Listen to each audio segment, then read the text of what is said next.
அஸ்ஸலாமு அலைக்கும் வரஹ்மத்துல்லாஹி வபரகாத்துஹு. அல்ஹம்துலில்லாஹி ரப்பில் ஆலமீன் வல் ஆகிபத்துல் முத்தகீன். அஸ்ஸலாத்து வஸ்ஸலாமு அலா மன் கான நபிய்யம் வ ஆதமு பைனல் மாஇ வத்தீன் வ அலா ஆலிஹி த்தாஹிரீன் வ அஸ்ஹாபிஹில் முஜ்தஹிதீன். அம்மா பஅது ஃபக்கத் கால அல்லாஹு தஆலா ஃபில் குர்ஆனில் கரீம் வல்ஃபுர்கானில் மஜீத். அஊது பில்லாஹி மினஷ் ஷைத்தானிர் ரஜீம். பிஸ்மில்லாஹிர் ரஹ்மானிர் ரஹீம். தவஃபனி முஸ்லிமன் வ அல்ஹிக்னி பிஸ்ஸாலிஹீன். ஸதகல்லாஹு மௌலானல் அலீம். வகால ரசூலுல்லாஹி ஸல்லல்லாஹு அலைஹி வஸல்லம் யذهபு அஸ்ஸாலிஹூனல் அவ்வலு ஃபல் அவ்வல் அவ் கமா கால அலைஹி ஸலாத்து வஸலாம். கண்ணியமிக்க ஜமாத்தார்களே, மேன்மை மிக்கவர்களே, இந்தியாவின் மாபெரும் ஆளுமைகளில் ஒருவராகிய ஹசரத் மௌலானா அன்வர் ஷா காஷ்மீரி ரஹிமஹுல்லா அவர்கள் எந்த மனிதரிடம் 4 வகையான தப்சீர் இருக்குமோ, ஒன்றாவது அத்தப்சீருல் கபீர், ரெண்டாவது தப்சீர் ரூஹுல் மஆனி, மூணாவது இப்னு கசீர், நாலாவது தப்சீர் அபி சூத். இந்த 4 தப்சீர்கள் இருக்குமோ அந்த மனிதனுக்கு குர்ஆனை விளங்குவதற்கு புரிவதற்கு வேறு தப்சீர்கள் தேவையில்லை என்பதாக அல்லாமா அன்வர் ஷா காஷ்மீரி ரஹிமஹுல்லா கூறுகிறார்கள். பெருமக்களை, அவர்கள் குறிப்பிடக்கூடிய 4 தப்சீர்களில் ஒன்று அத்தப்சீருல் கபீர். இமாம் ஃபஹ்ருத்தீன் ராஸி ரஹிமஹுல்லா அவர்கள் எழுதிய தப்சீர். அந்த தப்சீரை குறித்தும் அதனுடைய ஆசிரியரை குறித்தும் ஒரு சில நிமிடங்கள் எனக்கு பேச வாய்ப்பு தந்திருக்கின்றார்கள். இந்த தப்சீருல் கபீர் இருக்கிறத, இந்த தப்சீருக்கு மஃபாத்தீஹுல் கைபு என்றும் ஒரு பேர் உண்டு, அத்தப்சீருல் ராஸி என்றும் பேர் உண்டு. சில பேர் சொல்றாங்க பஹ்ருல் முஹீத் என்றும் சொல்லப்படும் அப்படின்னு சொல்லி சொல்றாங்க. இதை எழுதிய ஆசிரியர் யார்? அவர் பேர் என்னவென்றால் முஹம்மது பின் உமர் பின் ஹுசைன் பின் ஹசன் பின் அலி அத்தபரி அஷாஃபிஈ ரஹிமஹுல்லா. பேரு முஹம்மத், தகப்பனார் பேர் உமர், அவருடைய பாட்டனார் பேர் ஹுசைன், அவருடைய முப்பாட்டனார் பேர் ஹசன், அவருடைய பூட்டனார் பேர் அலி. இவர்கள்லாம் பூர்வீகம் இன்றைய ஈரானை சார்ந்தவர்கள். ஈரானுடைய தலைநகர் தஹ்ரான் இருக்கிறத, அதற்கு பக்கத்தில் ரை அப்படின்னு சொல்லி ஒரு கிராமம் இருக்கிறது. அந்த கிராமத்தில் பிறந்தவர் தான் இமாம் ஃபஹ்ருத்தீன் ராஸி.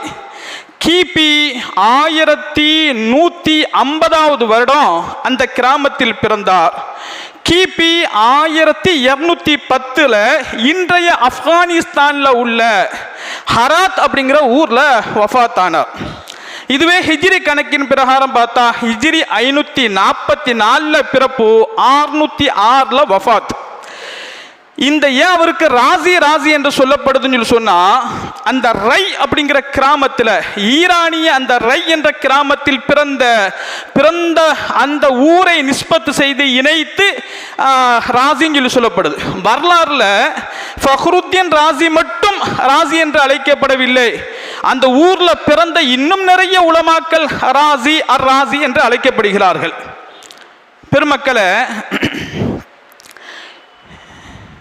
இமாம் ஃபஹ்ருத்தீன் ராஸி ரஹிமஹுல்லா அவர்கள் எழுதிய கிதாபு தான் அத்தப்சீருல் கபீர். இதை ஏன் எழுதினாங்க, எழுதியதற்கான பின்னணி என்ன என்று பார்த்தால் 2 வரலாறுகள் உண்டு. அதில் நான் ஒரே ஒரு வரலாறு மட்டும் உங்களுக்கு சொல்லுவேன். இமாம் ராஸி ரஹிமஹுல்லா இருக்கிறாங்களே, பெரிய பேச்சாளர். அவர்களுக்கு சுல்தானுல் முத்தக்கல்லிமீன் பேச்சாளுமையின் அரசர் என்பதாக சொல்லப்படும். அதே போல ஹத்தீபு இப்னு ரை என்ற ஊரில் பிறந்த மகத்தான ஹத்தீப் என்று சொல்லப்படும். ஜும்மா மேடையில் ஹஜ்ரத் இமாம் ஃபஹ்ருத்தீன் ராஸி ரஹிமஹுல்லா அவர்கள் இன்று பேசினாங்கன்னா வார வாரம் 7-8 பேர் பேச்சை கேட்டு மனம் வருந்தி அங்கேயே மூச்சாகி விழுந்து விடுவார்கள். அவ்வளோ பெரிய பேச்சாளர். ஒவ்வொரு வாரம் அது நடக்கும். இமாம் ஹத்தீப் இமாம் ஃபக்ருதீன் ராஸி ரஹிமஹுல்லாஹ் அவங்க பேச்சை கேட்டு பல பேர் மயங்கி விழுந்துருவாங்க. அதிர்ச்சியாகி ஆஹா நம்ம வாழ்க்கை இப்படி இருக்குதுன்னு சொல்லி கவலையில் மயங்கி இருக்கின்றார்கள். அதனால் அவர்களுக்கு ஹத்தீப் இப்னு ரை என்று சொல்லப்படும். ஒரு தடவை அது மாதிரி ஜும்மா மேடையில் நின்று கொண்டு ஹஸரத் அவர்கள் குர்ஆனுடைய சிறப்பை பற்றி பேசுகின்றாங்க. அப்போ ஒரு தகவல் சொன்னாங்க. இமாம் ஃபக்ருதீன் ராஸி, சூரா ஃபாத்திஹாவிற்கு அல்லாஹு தாலா எவ்வளவு மகத்தான சிறப்புகளை கொடுத்திருக்கிறான்னு சொல்லி சொன்னா, சூரா ஃபாத்திஹாவில் மட்டும் நாம 10,000 சட்டங்களையும் அதனுடைய சிறப்புகளையும் சொல்லலாம். அந்த அளவிற்கு சூரா ஃபாத்திஹாவினுடைய கருத்துக்கள் பறந்து விரிந்தது அப்படின்னு சொல்லி ஒரு செய்தியை சொன்னார்.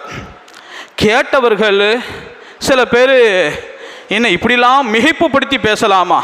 சூரா ஃபாத்திஹாவுக்கு 10,000 தகவல்களை சூரா ஃபாத்திஹாவுக்கு மட்டும் சொல்ல முடியுமா? இது கொஞ்சம் உச்சமான பேச்சாக இருக்குதுன்னு சொல்லி பேசிக்கிட்டாங்க. இந்த செய்தி இமாம் ஃபக்ருதீன் ராஸி ரஹ்மத்துல்லாஹி அவர்களுக்கு காதுக்கு வந்துச்சு.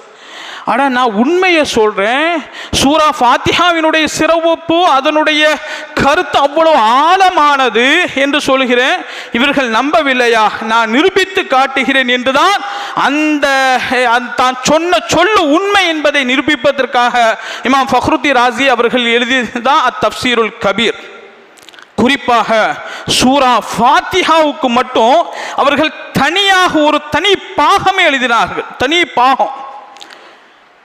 சில அச்சகங்களில் தஃப்சீருல் கபீர் 30 வால்யூம் அச்சடிக்கப்பட்டிருக்கு. சில அச்சகங்களில் 32 வால்யூம். அதில் ஒரு வால்யூம், முதல் வால்யூம் இருக்குது தஃப்சீருல் சூரத்துல் ஃபாத்திஹா. இதை எடுத்து பாருங்க. அது மட்டும் அரபி மொழியில் 293 பக்கத்துக்கு எழுதப்பட்டிருக்கு. சூரா ஃபாத்திஹாவுக்கு விளக்கம் 293 பக்கம். அஊது பில்லாஹி மினஷ் ஷைத்தானிர் ரஜீம் என்பதற்கு மட்டும் இமாம் ஃபக்ருதீன் ராஸி ரஹிமஹுல்லாஹ் அவர்கள் 40 பக்கத்திற்கு விளக்கம் எழுதியிருக்கின்றார். 40 பக்கத்துங்க. அஊது பில்லாஹி மினஷ் ஷைத்தானிர் ரஜீம் நம்ம லேசாக சொல்லிட்டு போயிடுவோம். விரட்டப்பட்ட ஷைத்தானை விட்டு நான் அல்லாஹ்விட பாதுகாப்பு தேடுகிறேன்னு சொல்லிட்டு போயிடுவோம். இந்த அஊது பில்லாஹுக்கு மட்டும் 40 பக்கத்துக்கு தஃப்சீர். தான் சொன்னது உண்மை என்பதற்காகத்தான், அதை நிரூபித்து காட்டுவதற்காக எழுதிய நூல் தான் தஃப்சீருல் கபீர். பெருமக்களே, இந்த தஃப்சீருல் கபீர் இருக்கின்றத இதை இமாம் ஃபக்ருதீன் ராஸி அவர்கள் முழுமையாக அவர்கள்தான் எழுதினார்களா, அல்லது அவர்கள் எழுதும் போதே அது இடையில் அவர்களுக்கு வஃபாத் வந்து விட்டதா என்று பார்த்தால், சில பேர் சொல்லுவாங்க ஃபுல்லாக எழுதினதாக. அத்துரருல் காமினாவினுடைய ஆசிரியர் அல்லாமா இப்னு ஹஜர் ரஹிமஹுல்லாஹ் அவர்களும், கஷ்ஃபுல் துனூன் என்ற கிதாபினுடைய ஆசிரியர் அல்லாமா ஹாஜி ஹலீஃபா அவர்களும் சொல்லக்கூடிய செய்தி என்ன அப்படின்னு கேட்டா, அத்-தஃப்சீருல் கபீர் இமாம் ஃபக்ருதீன் ராஸி அவர்களால் முழுமை பெறவில்லை. அவர்களுக்கு இடையில அதை எழுதிட்டு இருக்கும் போதே வஃபாத்து வந்து விட்டது. அதற்கு பின்னால் இரண்டு ஆலிம்கள் அன்-நஜ்முத்தீன் மஹ்சூமி ரஹிமஹுல்லாஹ் அவர்களும் ஷிஹாபுத்தீன் அத்-திமிஷ்கி ரஹிமஹுல்லாஹ் அவர்களாலும் அந்த தஃப்சீருல் கபீர் பூர்த்தி செய்யப்பட்டது, முழுமையாக்கப்பட்டது என்று இந்த 2 கிதாபுகள்ல அத்-துரருல் காமினாவுடைய ஆசிரியர் இப்னு ஹஜர் ரஹிமஹுல்லாஹ் அவர்களும் கஷ்ஃபுல் துனூன் ஹாஜிர் அல்லாமா ஹாஜி ஹலீஃபா அவர்களும் குறிப்பிடுகிறார். சரி, அப்போ ஃபக்ருதீன் ராஸி ரஹிமஹுல்லாஹ் அவர்கள் எதுவரைக்கும் அந்த நூலை தொகுத்தார்கள் என்று சொன்னா, சிலருடைய கருத்து சூரத்துல் அம்பியா இருக்குதா, சூரத்துல் ஹஜ், அந்த சூரத்துல் ஹஜ்ஜில அல்லதீன இம்மக்கன்னாஹும் அகாமுஸ் ஸலாத வ ஆதஉஸ் ஸகாத பில் மஅரூஃபி வ நஹு அனில் முன்கர் வலில்லாஹி ஆகிபத்துல் உமூர் அப்படின்னு சொல்லி ஒரு ஆயத்து வரும். ஒலில்லாஹி ஆகிபத்துல் உமூர் அப்படின்னு சொல்லி அவங்க தஃப்சீர் எழுதுறாங்க. அத்துடன் அவர்களுக்கு வஃபாத் என்பதாக சில பேர் சொல்றாங்க. இந்த ஆயத்து வரைக்கும் தான் எழுதுனாங்க. அதற்கு பின்னால் இந்த ஷிஹாபுத்தீன் அத்-திமிஷ்கி அவர்களாலும் நஜ்முத்தீன் அல் மஹ்சூமி ரஹிமஹுல்லா இருவராலும் அந்த தப்சீர் முழுமை பெற்றது அப்படின்னு சொல்லி சொல்லுவாங்க. சில பேர் சொல்றாங்க, இமாம் ஃபக்ருத்தீன் ராஸி ரஹிமஹுல்லா அவர்கள் இருக்கிறாங்களே, ஒவ்வொரு சூறாவையும் அப்படி தப்சீர் வரிசை வாரியாக எழுதிட்டு வரும்போது ஒரு சூறா நிறைவு பெறக்கூடிய நாளில் அவருடைய அசல் பிரதியில் தேதி குறிப்பிட்டிருக்கார். இன்ன சூரத்து உதாரணத்திற்கு சூரத்துல் ஃபாத்திஹா இன்ன கிழமை இந்த தேதியில் முழுமை பெற்றது அப்படின்னு சொல்லி அடிக்குறிப்பு எழுதியிருக்கிறாங்க இமாம் ஃபக்ருத்தீன் ராஸி. இந்த அடிக்குறிப்பு இருக்கின்றது எது வரைக்கும் வருதுன்னு சொல்லி சொன்னா, சூரத்துல் ஃபத்ஹ் இன்னா ஃபத்ஹ்னா லக ஃபத்ஹம் முபீனான்னு சொல்லி தொடங்குகிறது 26வது ஜுஸ்ல, அது வரைக்குமே அந்த அடிக்குறிப்பு எழுதப்பட்டிருக்கு. அதனால சிலருடைய ஆய்வின் பிரகாரம் இமாம் ஃபக்ருத்தீன் ராஸி ரஹிமஹுல்லா அவர்கள் தப்சீர் அவர்கள் இடையில வஃபாத் ஆனாங்க. ஆனா அவர்கள் எழுதியது 26வது ஜுஸ் சூரத்துல் ஃபத்ஹ் வரைக்கும் அவர்கள் தான் எழுதினாங்க. அதற்கு பிறகு மேற்கு சொல்லப்பட்ட 2 ஆலிம்களால் அது முழுமை பெற்றதுன்னு சொல்லி சொல்லும். பெருமக்களே, இமாம் ஃபக்ருத்தீன் ராஸி ரஹிமஹுல்லா அவர்கள் அவங்க வஃபாத் ஆனது ஆப்கானிஸ்தான். அவங்களுடைய வஃபாத்து அது இயல்பாக வஃபாத்தா அல்லது அவர்களை மௌத்தாக்கப்பட்டுச்சா அப்படிங்கிறதுல கருத்து வேறுபாடு இருக்குது. சிலருடைய கருத்து, அந்த காலத்தில் இமாம் ஃபக்ருத்தீன் ராஸி ரஹிமஹுல்லா அவர்களுக்கும் கொள்கை குழப்பவாதிகளுக்கும் மத்தியில் பெரிய பெரிய வாக்குவாதங்கள் நிகழ்ந்திருக்கு. குறிப்பாக கர்ராமியா 73 கூட்டங்களில் கர்ராமியான்னு சொல்லி ஒரு கூட்டம் உண்டு. இவர்களுடைய கொள்கை என்ன, அல்லாஹுக்கு ஒப்பு உண்டு, அல்லாஹுக்கு உருவம் உண்டுன்னு சொல்லி சொல்றாங்க. அல்லாஹுக்கு ஒப்பு உண்டு, அல்லாஹுக்கு உருவம் சொல்றாங்க. இந்த கருத்தை இமாம் ஃபக்ருத்தீன் ராஸி ரஹிமஹுல்லா அவர்கள் தாம் வாழ்ந்த காலத்தில் கடுமையாக எதிர்த்திருக்காங்க. அந்த கர்ராமியாவை எதிர்த்து கடுமையாக சாடி இருக்கின்றார்கள். அதனால வெறுப்புற்ற அந்த கர்ராமியா குரூப்பை சார்ந்த ஒருவன் இமாம் ஃபக்ருத்தீன் ராஸி ரஹிமஹுல்லா அவர்களுடைய உணவுல விஷம் கலந்துட்டான். அதை சாப்பிட்டதால இமாம் ஃபக்ருத்தீன் ராஸி ரஹிமஹுல்லா அவர்களுக்கு வஃபாத் வந்ததாக சொல்லப்படுது. ஆனா இது சாத்தியமா? விஷம் கொடுக்கிற அளவுக்கு அந்த அளவுக்கு அந்த மோசமான பசங்க அந்த காலத்தில் இருந்திருக்கிறாங்களான்னு சொல்லி பார்த்தா இருக்கிறதுக்கு வாய்ப்பு இருக்கு. ஏன்னா இமாம் ஃபக்ருத்தீன் ராஸி ரஹிமஹுல்லா அவர்கள் ஹிஜ்ரி 6ஆம் ஆண்டு வாழ்ந்த காலத்தில் பெரிய பெரிய யுத்தங்கள்லாம் நடந்திருக்கு. யாருக்கு மத்தியில் அப்படின்னு கேட்டா, முதலாவது அஹ்லு சுன்னத் வல் ஜமாத்திற்கும் கொள்கை குழப்பவாதிகளுக்கும் வெறும் வாதம் மட்டுமல்ல, யுத்தங்களே நடந்திருக்கு. இன்னும் சொல்ல போனா இமாம் ஃபக்ருத்தீன் ராஸி ரஹிமஹுல்லா அவர்கள் அந்த வாழ்ந்த காலத்துல அவங்க ஊர்ல ரைங்கிற குரூப்ல ஊர்ல 3 வகுப்பினர் இருந்தாங்க. ஒன்னாவது ஷியா பிரிவினர், இவர்கள் தான் கூடுதல். இரண்டாவது ஹனஃபியாக்கள் இருக்கிறாங்க. மூணாவது ஷாஃபியாக்கள் சொற்பமானவங்க. இமாம் ஃபக்ருத்தீன் ராஸி ஷாஃபி மதுஹபை சார்ந்தவங்க. ஷாஃபியாக்களுக்கும் ஹனஃபியாக்களுக்கும் மட்டுமே யுத்தம் நடந்திருக்கு. போர்க்களத்தில் ஒருவர் தாக்கியிருக்கின்றார்கள். அந்த அளவுக்கு அந்த காலத்தில் கொள்கை குழப்பமும் மார்க்கம் சார்ந்த வெறியும் இருந்துச்சு.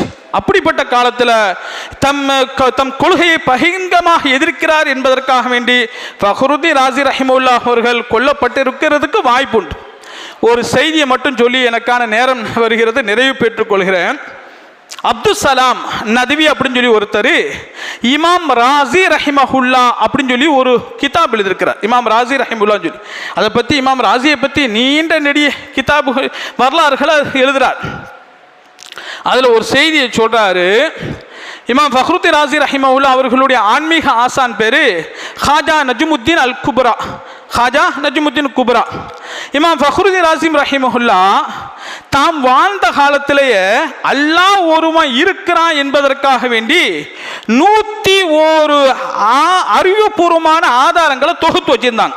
அல்லாஹ் உண்டு, உலகத்தில் அல்லாஹ், அகிலத்தில் அல்லாஹ் இருக்கிறாங்கிறதுக்கு 101 அத்தாட்சிகளை ஆதாரங்களை ஒரு தொகுப்பாக திரட்டி வச்சிருந்தாங்க. அவங்களுக்கு வஃபாத் வருது. அந்த மரண நேரத்தில் ஷைத்தான் இருக்கிறான ஒரு கண்ணியமான ஆளை போல நலம் விசாரிக்கிற மாதிரி அவங்கள்ட்ட பேச்சு கொடுத்தானா, அல்லாஹ் இருக்கிறாங்கிறதுக்கு என்ன ஆதாரம் அப்படின்னு சொல்லி. இமாம் ஃபக்ருத்தீன் ராஸி ரஹிமஹுல்லா அவர்கள் ஒவ்வொரு ஆதாரமாக சொல்கிறார்கள். அல்லாஹ் இருக்கிறான் சொல்லி தாம் தொகுத்து வச்சிருந்த 101 ஆதாரங்களையும் ஷைத்தானுக்கு முன்னால் சொன்னாங்க. அத்தனையும் அவன் தன்னுடைய வாத திறமையால் தவிடுபொடி ஆக்கிட்டான். 101 ஆதாரமும் இல்லாம போச்சு. இப்போ அவங்க திகைக்கிறாங்க. சக்கராத்துடைய நேரத்தில் நான் எப்படி பதில் சொல்றது? அல்லாஹ் இருக்கிறாங்கிறதுக்கு நான் ஆதாரங்களை தொகுத்து வச்சிருந்தேன். இந்த காட்சியெல்லாம் ஹாஜா நஜ்முத்தீன் அல் குப்ரா ரஹிமஹுல்லா அவர்களுக்கு கஷ்ஃபுல காட்டப்படுது, ஆன்மீக பார்வையில் காட்டப்படுது. அவங்க சொன்னாங்களாம், அவங்க தாய்மொழி ஃபாரசி, தாய்மொழியில் சொன்ன ஒரு வார்த்தை, ராசி तू चरा नवी गोई के मन खुदारा बिला दलील मिशनासम। राजी तू चरा नमी गोई के मन खुदारा बिला दलील मिशनासम। राजी நீ சொல்லு, ஏன் சொல்லாம இருக்கிற? அல்லாஹுவை எந்த ஆதாரமும் இல்லாமல் நான் நம்புகிறேன், நான் ஈமான் கொண்டேன்னு சொல்லு, இதை விட உனக்கு என்ன சொல்லுன்னு சொல்லி கஷ்ஃபுலை அவங்களுடைய ஆன்மீக தந்தை ஹாஜா நஜ்முத்தீன் குப்ரா ரஹிமஹுல்லா அவர்கள் ஃபார்சியில் சொன்னதாக ஒரு செய்தியை பார்த்து. பெருமக்களே, இந்த அளவுக்கு இமாம் ராசியை பற்றி நிறைய தகவல் எழுதப்பட்டிருக்கு. இந்த அவர்கள் எழுதிய தஃப்சீருல் கபீரை பற்றி ஒரு செய்தி சொல்லுவாங்க, நீங்கள் தான் பார்க்கலாம். ஒரு விமர்சனம், ஃபீஹி குல்லு ஷையின் இல்ல தஃப்சீரு அப்படின்னு சொல்லி ஒரு செய்தி சொல்லப்படும், ஒரு விமர்சனம் வரும். இந்த தஃப்சீர ராசியில வந்து இந்த தஃப்சீருல் கபீர்ல வந்து நிறைய எல்லா செய்திகளும் இருக்கு, ஆனா அதுல தஃப்சீர் மட்டும்தான் இல்லை அப்படின்னு சொல்லி சிலரால விமர்சனம் வைக்கப்படுது. இந்த கிதாப்ல எல்லா தகவலும் சொல்லப்பட்டிருக்கு, ஆனா சொல்லப்பட வேண்டிய தஃப்சீர் மட்டும் சொல்லப்படல அப்படின்னு சொல்லி ஒரு விமர்சனம். இது யாரால வைக்கப்பட்டு இருக்கும் அப்படின்னு சொல்லி நாம பார்த்தோம் சொல்லி சொன்னா, பெருமக்களை, தஃப்சீரை வந்து அறிஞர்கள் ரெண்டு வகையாக பிரிக்கிறாங்க. ஒரு வகை இருக்கிறது, அதுக்கு தஃப்சீரும் பிர் ரிவாயத் அப்படின்னு சொல்லி சொல்லுவாங்க. இன்னொரு வகை தஃப்சீர் இருக்கிறது, அதுக்கு தஃப்சீரும் பிர் திராயத்துன்னு சொல்லி சொல்லுவாங்க. அத்தஃப்சீரும் பிர் ரிவாயத்துனா என்ன அப்படின்னு கேட்டா, எந்த தஃப்சீருக்கு பெரும்பாலும் ஹதீஸுகளை கொண்டு விரிவுரை கூறப்பட்டு இருக்குமோ, குர்ஆனுக்கு பெரும்பாலும் ஹதீஸுகளை முன்வைத்து எழுதப்பட்ட நூல்களுக்கு வந்து தஃப்சீரும் பிர் ரிவாயத் அப்படின்னு சொல்லி சொல்லப்படும். ஆனால் அதே சமயத்தில்